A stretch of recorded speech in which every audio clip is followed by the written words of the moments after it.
Okay.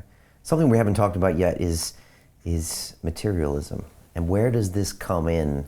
Because it seems like it might kind of go alongside of this scientism, atheism. Does materialism come next? Because, there's a lot of that going on in the world, at least there is on the media channels that I look at on the internet. There seems to be a lot of this. What is your take on that? Well, materialism has two meanings. Firstly, it's a philosophical theory that became predominant among intellectuals in the late 19th century. And as a philosophical theory, it says the ultimate reality is matter. That's why it's called materialism. Matterism. Matter is the only reality, the ultimate reality. The whole universe is made of matter and nothing but matter. And the matter is unconscious. It works mechanically. It follows mathematical laws. It's completely impersonal. Insofar as evolution takes place, it happens by blind chance and natural selection. There's no purpose in a materialist universe, no God, no guiding principles that are conscious, simply unconscious laws and forces. Well, that's the doctrine, and that became predominant within science in the late 19th century.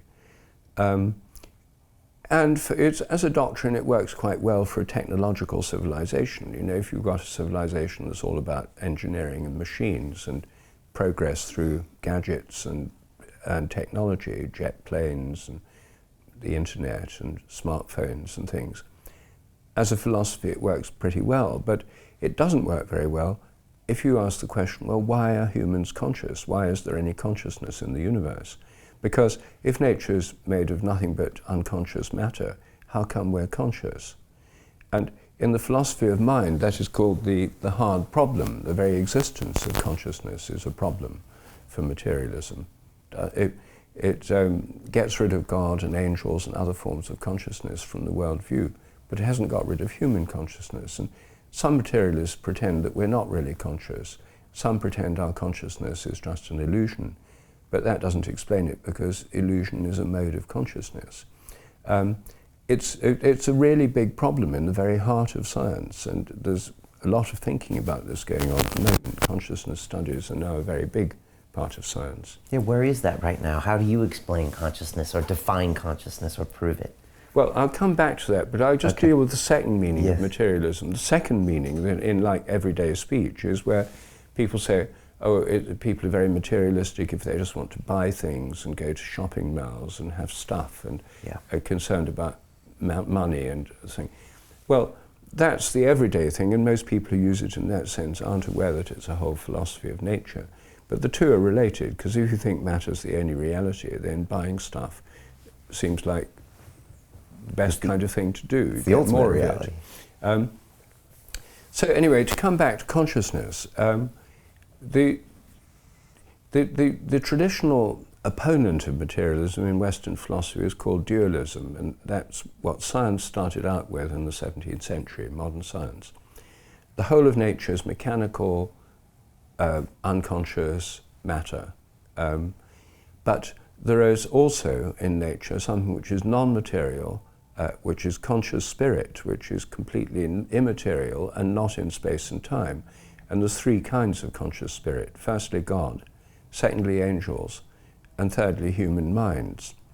And so that view, which is called dualism or Cartesian dualism after Descartes, who was the first person to put it forward, a 17th century philosopher in France, this philosophy, it says that the whole of nature works exactly mechanically, just like science says it does, but then there's this kind of add-on of God and angels and human minds, which are based on reason, that aren't really in space and time. But it doesn't explain how God or angels can possibly relate to a mechanical, natural world.